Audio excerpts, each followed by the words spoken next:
Hola a todos, les habla Rocío Figueroa. En esta ocasión vamos a hablar de el sentir como una de las partes de una fe verdadera y eficaz.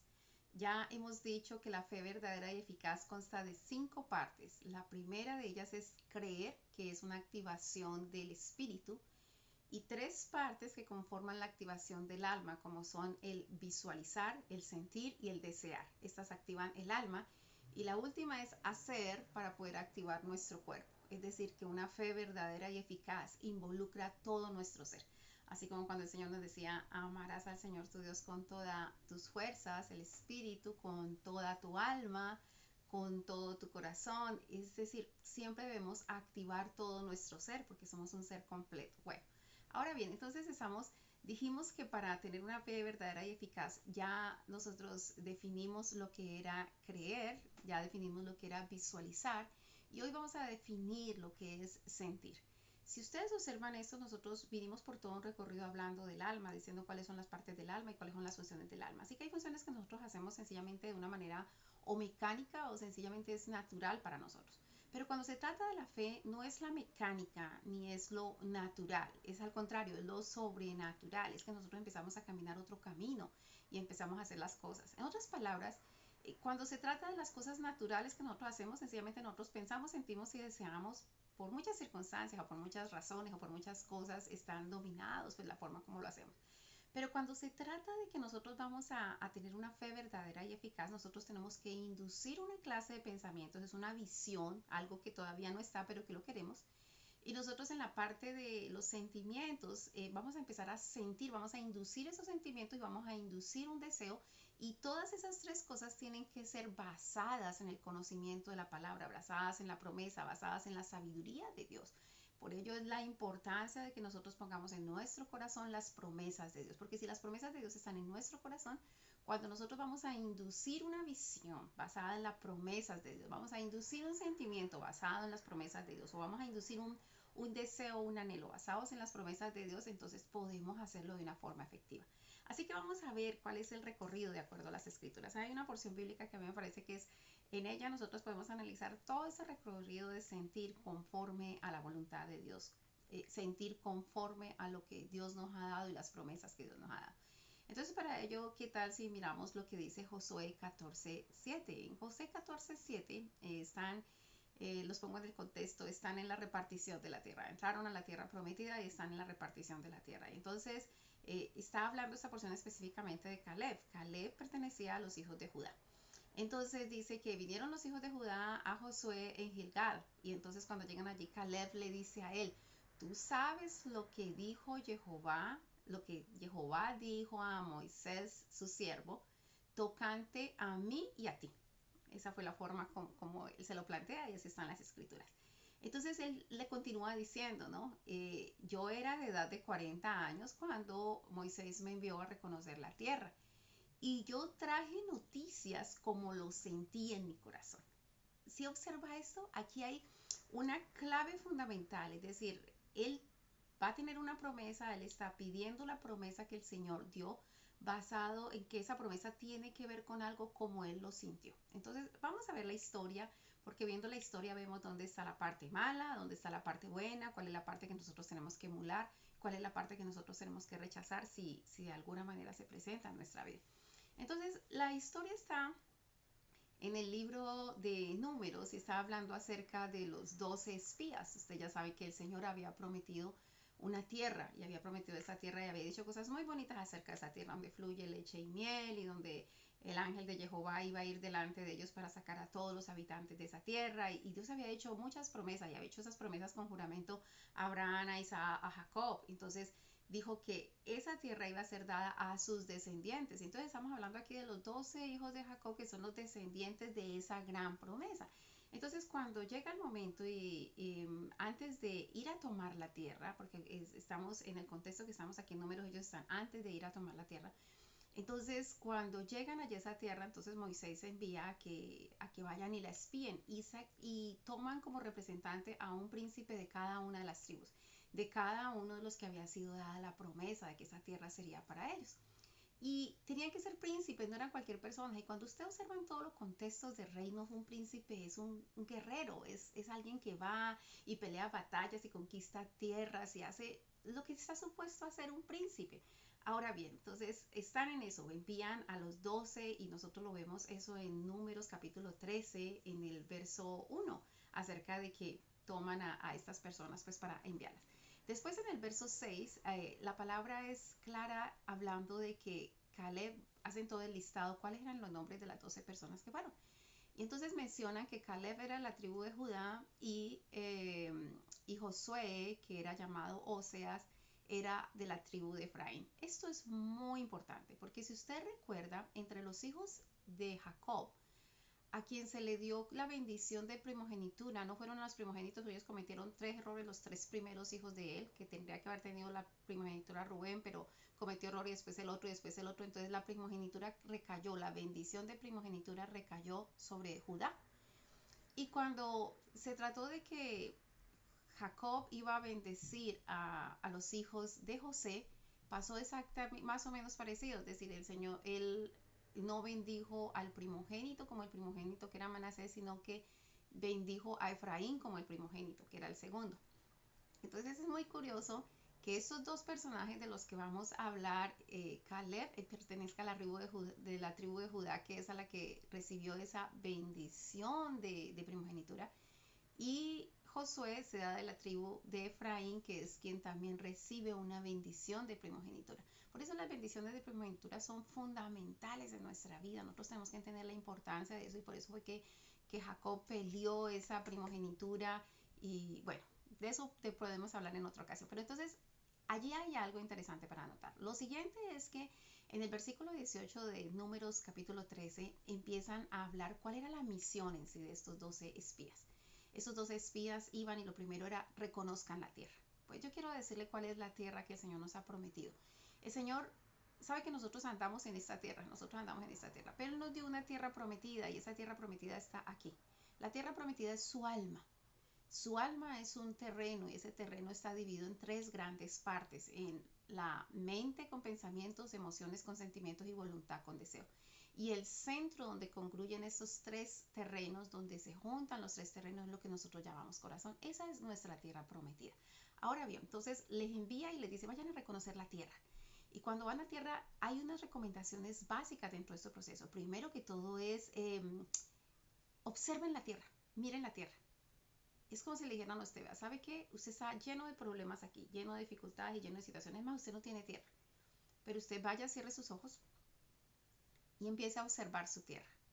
Y cuando usted observa esa tierra, entonces primero mire si cómo es el pueblo que habita allí.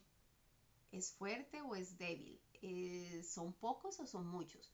¿Por qué? Porque cuando usted cierra los ojos y usted empieza a pensar, usted empieza a sentir, empieza a desear, usted sabe si las cosas que hay allí son de Dios, no vienen de Dios, y qué es lo que se está formando allí, qué es lo que hay allí, si allí hay mucho ruido, porque a veces nosotros tenemos, si ustedes no sé si hicieron todo el estudio del libro de los Salmos, en el libro de los Salmos es todo un libro de guerra espiritual. Y allí nos muestra a nosotros cómo nosotros tenemos tantos ruidos en la mente. ¿Y por qué? Porque hay muchos habitantes allí. A veces hay habitantes y no son precisamente los habitantes que queremos, porque son los habitantes que nos dicen que son más fuertes que nosotros no podemos, que nosotros estamos enfermos, que nosotros estamos débiles, que nosotros... Situaciones como esa. Entonces, ustedes se tienen que cerrar sus ojos e ir a mirar qué es lo que hay en esa tierra, cómo está esa tierra, si el pueblo que habita allí es fuerte o débil, si son pocos o son muchos. Pero hay algo más también, no le dijo solamente que mirara la tierra, que observara esa tierra, sino que mirara las ciudades habitadas, porque hay ciudades que están habitadas y ciudades que ya no están, que no están habitadas.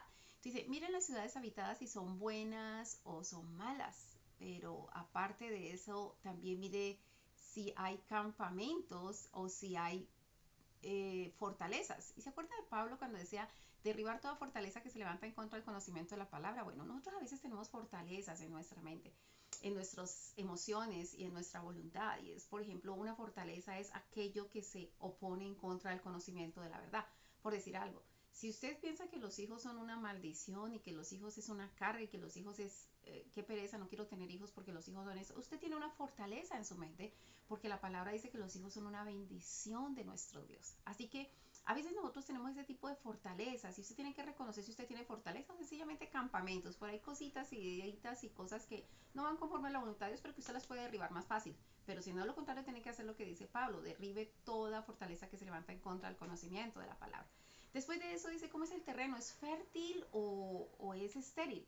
Porque eso me recuerda de la parábola del sembrador, ¿no? El Señor salió a sembrar y entonces la palabra cayó en este tipo de tierra, este tipo de tierra, este tipo de tierra. Entonces, ¿qué tal es su tierra? ¿Es tierra fértil? Usted tiene la capacidad de soñar, usted tiene la capacidad de visionar, usted tiene la capacidad de anhelar conforme a la palabra de Dios. Entonces, a veces uno tiene que analizar cómo está su tierra. Bueno, fueron estos 12 espías, hicieron toda su misión y entonces lo que nosotros vemos es que basado en las promesas, habían unas promesas bien específicas y ya habíamos dicho que esas promesas habían sido hechas a Abraham, a Isaac, a Jacob.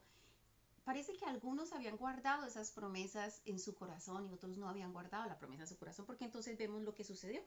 Lo que sucedió es que ellos fueron efectivamente, estamos hablando de 12 personas, 12 príncipes, que ven exactamente las mismas cosas, ven exactamente las mismas cosas, pero que perciben las cosas diferente. Es decir, en sus sentimientos sintieron las cosas diferentes con lo que vieron. Entonces vemos nosotros que eh, ellos vienen y traen pues la noticia, ¿no? Dicen en el verso 27 del capítulo 13, dice, les contaron, nosotros llegamos a la tierra a la cual nos enviaste, la cual ciertamente fluye leche y miel, dijeron, y este es el fruto, ellos trajeron un fruto de allá. Dice, más el pueblo que habita aquella tierra, y allí está el más, y a veces nosotros estamos así, el Señor nos ha hecho una promesa, ha dado promesas de que somos sanos en su nombre, somos ricos en su nombre, somos bendecidos en su nombre, somos primogénitos, somos príncipes, nos ha dado muchas promesas.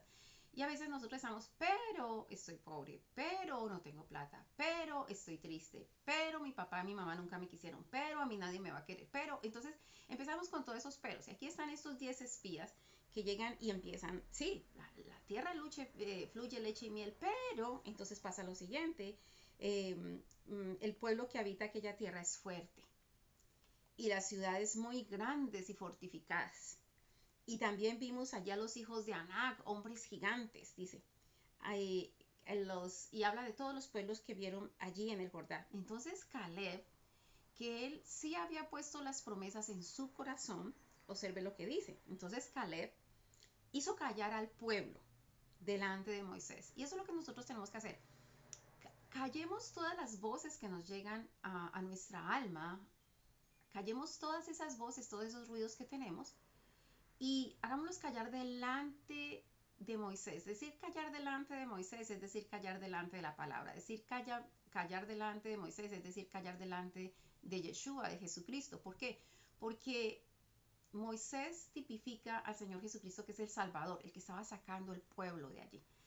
Sacó el pueblo de Egipto para llevarlos a la tierra prometida. Entonces, haga callar todas esas voces delante del Señor. Eso me recuerda a lo que dice Pablo cuando dice, lleva todo pensamiento cautivo a la obediencia a Cristo. Haga callar todas esas voces delante de lo que ha dicho el Señor Jesucristo, porque cada una de sus promesas son verdad y verdad. Amén. Entonces, interesante lo que dice Caleb. Caleb dice esto. Entonces Caleb, estoy en el verso 30 de este capítulo 13, dice, entonces Caleb hizo callar al pueblo delante de Moisés y dijo, subamos luego y tomemos posesión de ella, porque más poderosos nosotros, somos más poderosos que ellos. Miren la posición. Estamos hablando de 12 hombres que vieron exactamente lo mismo. Unos vieron, ellos son más fuertes que nosotros, nosotros no podemos. Pero aquí hay uno que dijo, tomemos posesión de esto, porque más poderosos nosotros que ellos. Y miren lo que contestan estos 10 hombres y dicen, pero ellos dijeron, no podremos subir contra aquel pueblo. No podemos. ¿Cuántas veces nosotros estamos en esa posición del no podemos? No podemos, no podemos, es difícil para mí, es complicado, no podemos. Después dijeron, son más fuertes que nosotros. ¿Cuántas veces nosotros decimos, esta situación es más fuerte que nosotros? Esta situación es muy complicada, nosotros no tenemos la fortaleza para hacerlo. Después dice, y hablaron mal entre los hijos de Israel de la tierra que habían reconocido, diciendo qué cosa, qué fue lo que ellos empezaron a decir. La tierra por donde pasamos para reconocerla es tierra que traga a sus moradores. Escuche esto. Y todo pueblo que vimos en medio de ella son hombres grandes de estatura. También vimos allí gigantes, hijos de Anak, raza de gigantes. Cada vez los engrandecían más las dificultades y los problemas, dice. Y eran y éramos nosotros a nuestro parecer como langostas y así le parecíamos a ellos. Oiga, yo creo que no le preguntaban a ninguno de ellos cómo le parecía, pero ya ellos sintieron que ellos le parecían langostas a los ojos de los demás. Entonces aquí vemos el sentir de 10 hombres, que todo lo que ellos sintieron fue temor en sus corazones acerca de todo lo que vieron allá.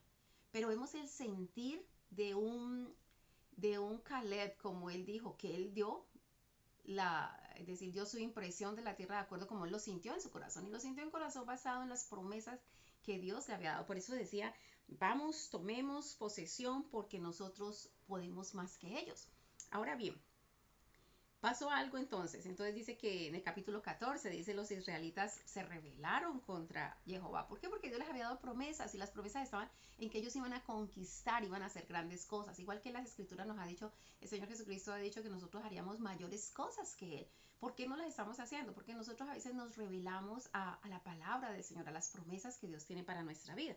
Entonces dice la palabra que se quejaron contra Moisés y con Aarón y que ojalá hubiéramos muerto en tal sitio y todas las tristezas de ellos y todas las cosas. Entonces en el verso 5 del capítulo 14 dice que Moisés y Aarón se postraron sobre sus rostros delante de toda la congregación, de toda la multitud de la congregación de los hijos de Israel.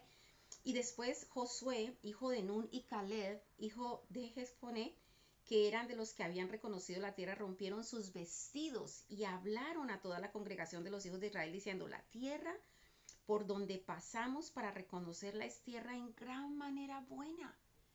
Así que a veces nosotros solamente nos enfocamos en los problemas, pero no nos enfocamos en todas las oportunidades. Esto me recuerda mucho, yo viajo mucho haciendo conferencias y dando mis charlas. Y en uno de los viajes que hacía a México, recuerdo que un grupo de muchachos se me acercó y me dijeron, ah, qué bueno, usted vive en Canadá, nos gustaría mucho ir a Canadá. Y yo les decía, porque hablaban, ¿no? De que las muchas oportunidades que habían en Canadá. Yo le dije, en Canadá hay gente pobre y hay gente rica. En Canadá hay gente homeless son las personas que viven en la calle, que están en las calles, y hay gente muy rica. Y en México hay gente muy rica y muy pobre.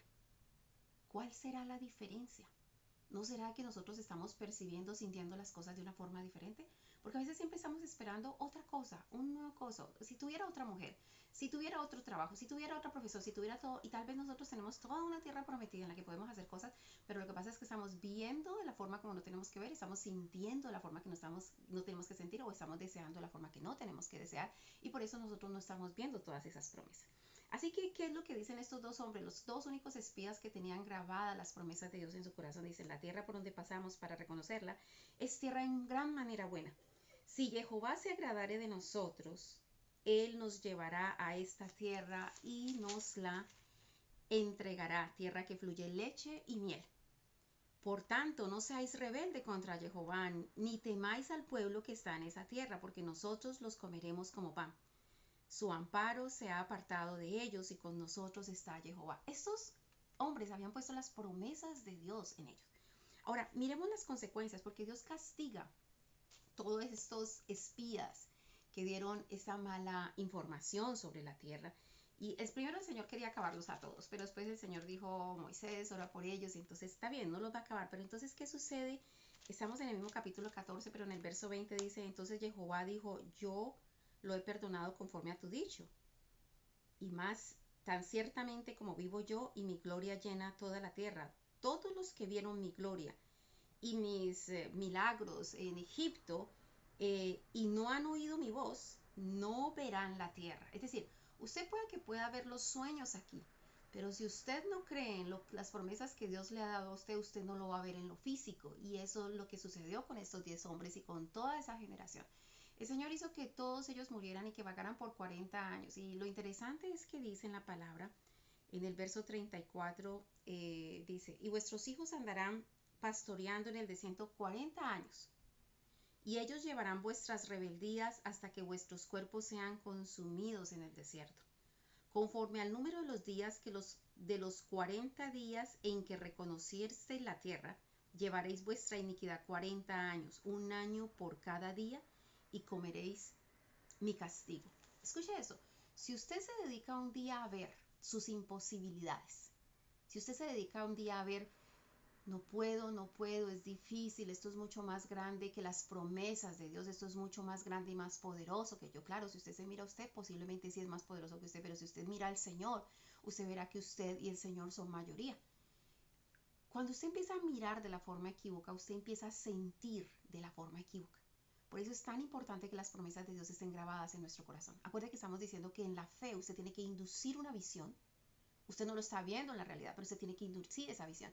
Y en la fe usted tiene que sentir de una manera diferente. Usted tiene que sentir de acuerdo a las promesas y no sentir de acuerdo a los problemas. Ahora, lo interesante aquí es que el Señor da un castigo de 1 año por cada día. Usted se imagina si nuestros días nosotros pasamos semanas y meses pensando que no podemos, pensando que estamos pobres, pensando que estamos arruinados, pensando que nosotros conforme son nuestros pensamientos y nuestros sentimientos, será nuestra realidad. Ellos pensaron en esos 10 días cuando tuvieron, perdón, esos 40 días cuando tuvieron la oportunidad de ver las cosas como Dios se las había mostrado. Ellos decidieron ver las cosas y sentirlas de una manera completamente contraria. Y por causa de eso iban a estar castigados 40 años por los 40 días que vieron de la forma como vieron y sintieron de la forma como sintieron. Entonces, cuando usted tiene una fe verdadera y eficaz, usted es una persona que usted cree, no tiene ni sombra de duda, completamente está certero de lo que Dios ha dicho en sus promesas. Después de eso, usted visualiza lo que Dios ha dicho. Usted induce en su mente, no lo que el enemigo le trae como ruido en su mente, de todas sus tristezas, de todas sus situaciones en lo que ha vivido, sino que usted va a inducir en su mente la visión de Dios, de las promesas de Dios. Usted va a sentir en su mente, siéntase ya empoderado, tomando y disfrutando cada una de las promesas del Señor. Y me estoy refiriendo a todas las áreas de nuestra vida. Me estoy refiriendo al área de la salud, al área de las finanzas, al área de las relaciones con todas las personas, al área de su realización profesional. En todas las áreas nosotros tenemos que ser hombres y mujeres de fe, porque nuestro Dios es un Dios de hombres y mujeres de fe, de hombres y mujeres que conquistan, de hombres y mujeres que le han hecho caso a Él. Salir de Ur de los Caldeos, salir de Egipto y ir a la tierra prometida, aquella tierra donde fluye leche y miel, aquella tierra donde el Señor le hace ver a usted las promesas de Él, aquella tierra donde el Señor le permite a usted sentir las promesas de Él. ¿Cuál fue el castigo para toda esta generación? Esta generación tuvo que morir y solamente 2 hombres de esa generación y los niños que habían en ese entonces, por supuesto, esos 2 hombres entraron, que fue Josué y Caleb. Por eso cuando leemos en Josué capítulo 14, verso 7, cuando iban a tomar la tierra, es cuando viene Caleb. Y dice esto, dice, no sé si tú recuerdas lo que dijo Jehová a Moisés su siervo, tocante a mí y a ti, dice él. Porque él tenía 40 años cuando el Señor lo llevó a reconocer la tierra. No importa la edad que usted tenga, usted puede cerrar sus ojos y reconocer la tierra que Dios le ha dado. Esa tierra donde el Señor ha sembrado la palabra, y es bueno que ojalá su tierra sea una tierra fértil, que el Señor traiga la lluvia temprana, la lluvia tardía y que allí se dé fruto. Pero si allí hay fortalezas, no importa, reconozca la tierra, porque el Señor es más poderoso para romper todas esas fortalezas. Porque si usted lleva todo pensamiento, todo sentimiento y todo deseo cautivo a la obediencia a Cristo, usted va a ver realizar y usted va no solamente entrar en la tierra a través de cerrar sus ojos, sino que usted va a poseer esa tierra. Usted va a poseer su sanidad, usted va a poseer todas las cosas que usted está esperando, porque se trata de hombres y mujeres de fe. ¿Cuáles eran las promesas que se habían dado? En Génesis capítulo 28, verso 13, él le había dicho que él le daría a Jacob, dijo, te daré esto a ti y a tu descendencia. En Génesis capítulo 12, del verso 1 al 3, el Señor estaba diciendo que daría esta tierra, y a Abraham le estaba diciendo, ve y tómela, es tuya. Y en Éxodo 33, del 1 al 3, les había dicho que esa tierra que el Señor había jurado a Abraham, Isaac y Jacob, a esa tierra, que ellos salieran y fueran para allá, porque el ángel de Jehová iría delante de ellos echando a todos los que habían en esa tierra. Usted puede tener aquí temor, usted puede tener lo que sea, pero si usted va y conquista su mente, conquista sus emociones, conquista su voluntad, en el nombre del Señor, porque el ángel de Jehová es el Señor Jesucristo, el Señor Yeshua. Usted viene en el nombre del Salvador, porque el nombre del Salvador va adelante, quitando y sacando a todos los habitantes de esta tierra que están generando una cantidad de ruido diciéndole a usted que no puede. Así que usted debe involucrarse cuando usted cierre sus ojos, no solamente en creer lo que Dios le ha dicho, que es como ponerlo ahí en el centro del corazón por el Espíritu de Dios. Usted tiene que visionarlo, usted tiene que verlo aquí en su mente, pero usted tiene que sentirlo. Sienta las cosas de acuerdo a las promesas de Dios, no las sienta de acuerdo a las circunstancias o las dificultades. No se centre en los problemas, céntrese en las promesas de Dios, porque las promesas de Dios nos llevarán y nos guiarán por el camino correcto. Así que si queremos tener una fe verdadera y eficaz, hay que creer, hay que visualizar, hay que sentir, y en el próximo video vamos a ver cómo desear de acuerdo a la voluntad de Dios. Bueno, que la gracia del Señor sea con cada uno de ustedes. Espero que haya sido de bendición esta porción de estudio. Y por favor, si fue de bendición, compártalo con alguien más. Necesitamos que muchas y más personas empiecen a andar en la fe verdadera y eficaz. Cuídense y bendiciones.